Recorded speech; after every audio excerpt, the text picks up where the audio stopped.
Hello everybody, I am making this video to tell a tip कि हम बैठे बैठे कैसे अपनी इंग्लिश को इम्प्रूव कर सकते हैं। खाली टाइम में आप बैठे हैं, आपके हाथ में मान लीजिए कुछ भी नहीं है, आप जस्ट बैठे हैं, चाहे झूले पे बैठे हैं, पार्क में घूम रहे हैं, कहीं भी घूम रहे हैं और 5 मिनट आप अपने आप को इंग्लिश इम्प्रूव करने के लिए देना चाहते हैं। तो जो भी कुछ नज़र आ रहा है आप उसको इंग्लिश में सोचना शुरू करिए।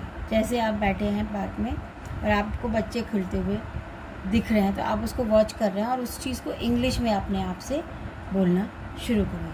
जैसे आपने देखा एक बच्चा खेल रहा है तो a kid, the boy, the girl. तो अब आपने जब एक दिमाग लगाना शुरू किया तो आप अपनी आंखें पूरे पार्क में घुमाएंगे तो आपने जो जो चीज़ें नज़र आई हैं उसके बारे में ये ऐसे ही सोचेंगे। The tree, the mango tree, the शोका ट्री, द स्विंग। तो इस तरह की चीज़ें आपने जितने चीज़ें हैं सबके साथ द लगा के सोच लिया है। उसके बाद आप इसी चीज़ को आगे फिर से बॉय दिख रहा है आपको, the boy is running, the girl is swinging, the girl is talking to her friend. तो जब आप उसको देख रहे हो तो उसको इंग्लिश में सोचो। ये बेस्ट तरीका है टू थिंक इन इंग्लिश, क्योंकि वैसे तो आप थिंक नहीं करोगे लेकिन सामने कोई सिनेरियो चल रहा है तो उसको आप इंग्लिश में सोचना शुरू करो। और इसको रोज़ अगर 10 मिनट्स आपने इस एक्टिविटी को दे दिया तो आप में बहुत ज़्यादा चेंजेस आने शुरू हो जाएंगे। आपके थॉट प्रोसेस इंग्लिश में शुरू हो जाएगा।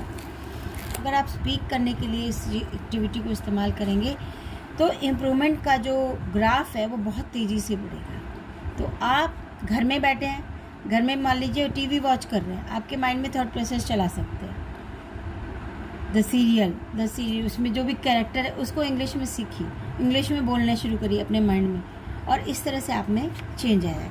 तो पहला पॉइंट हो गया आपका think in English to improve English speaking. Reading भी इसका इफेक्ट आएगा, देखिए कैसे।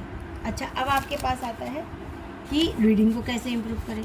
अब रीडिंग में आपने मान लीजिए ये स्टोरी पढ़ ली है, ये स्टोरी आपने पढ़ ली, पहले पढ़ रखी है और अब आपके पास कोई और काम नहीं है, आप 10 मिनट इसको इम्प्रूव करने के लिए अब देना। जैसे आप लोग स्क्रिबलिंग करते हैं, खाली बैठे बैठे ऐसे पेन चलता रहता है, तो उस चीज़ की जगह अगर आप ये करेंगे तो बहुत ज़्यादा चेंजेस आएंगे आपकी इंग्लिश में।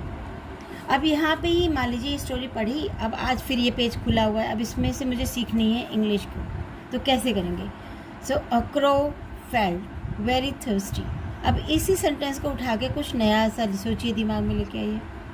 अ क्रो फेल्ट वेरी थर्स्टी। आपने देखा ये फेल्ट है, फेल्ट एक वर्ड है जो पास्ट टेंस का है। फेल्ट का आप दिमाग में लीजिए और उससे और sentence, I felt very sad. मैंने सैड कब फील किया, व्हेन ही स्कोल्डेड मी। फिर क्या हुआ, फिर एक वर्ड से ऐसे चेन बनाते चले जाइए अपने थॉट्स में, तो आप देखेंगे कि।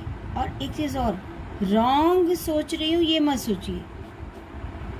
आप रॉन्ग सोचेंगे तभी आप राइट सोचेंगे।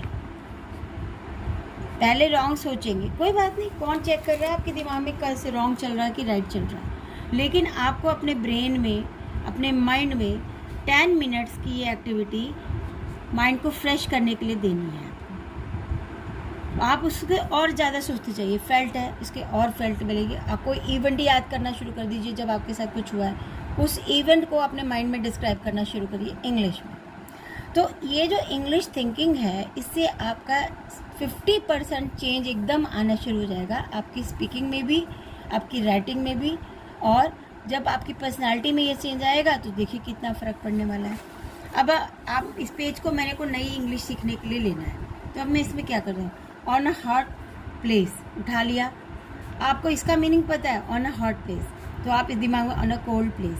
अब ऑन अ कोल्ड को कैसे इस्तेमाल करूँगी, तो I would like to go, मैं घूमने जाना चाहती हूँ कोल्ड प्लेस पे, तो इस तरह से आप इस्तेमाल कर लीजिए। लेकिन आपको बता दूँ इस चीज़ में यहाँ पे टू आ जाएगा, क्योंकि जो टू होता है, ये जो टू का इस्तेमाल हम करते हैं ये ऐसे मूवमेंट के लिए होता है।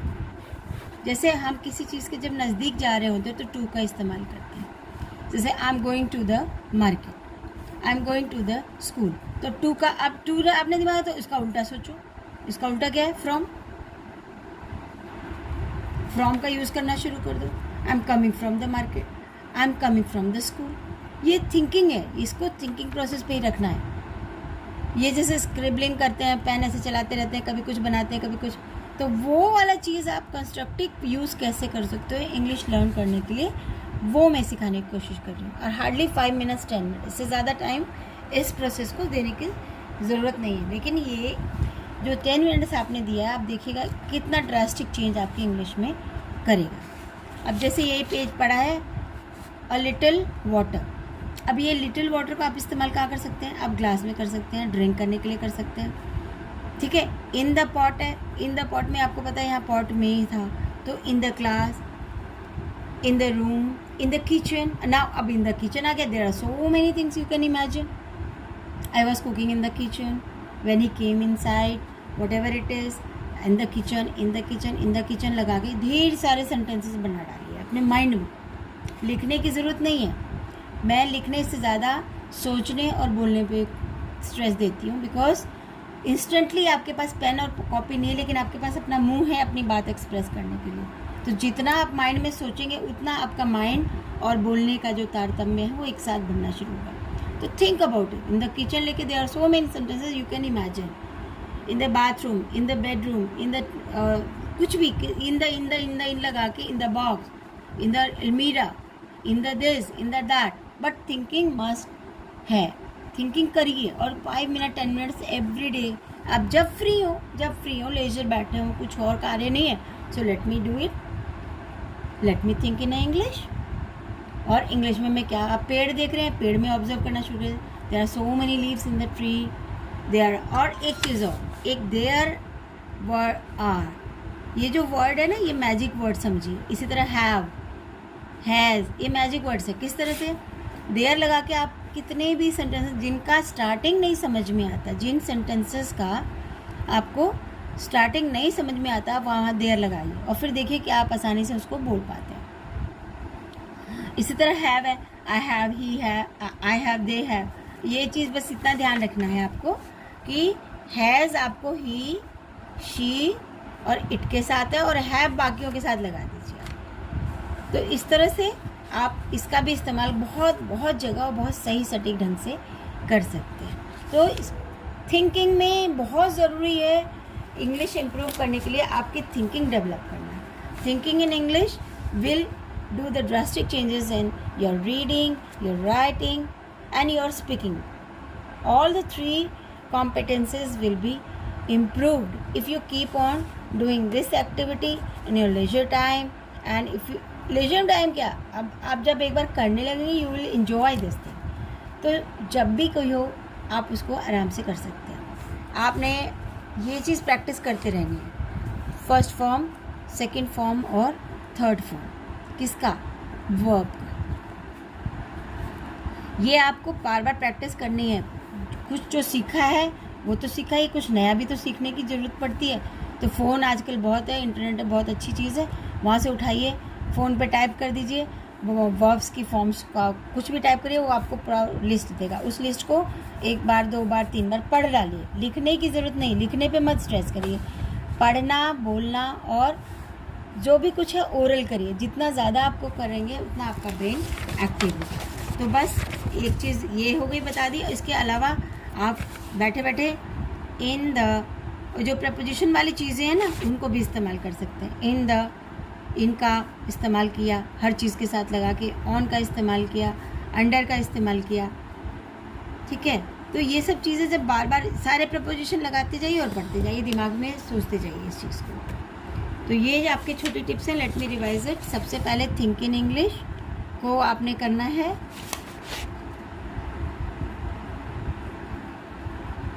उसके बाद बुक से कोई एक वर्ड लेके उसको आगे इलेबोरेट करना है, किस तरह से कर सकते हैं। एक चीज़ और देखिए, जैसे मान लीजिए मैंने एक वर्ड दिमाग में लाया, दे।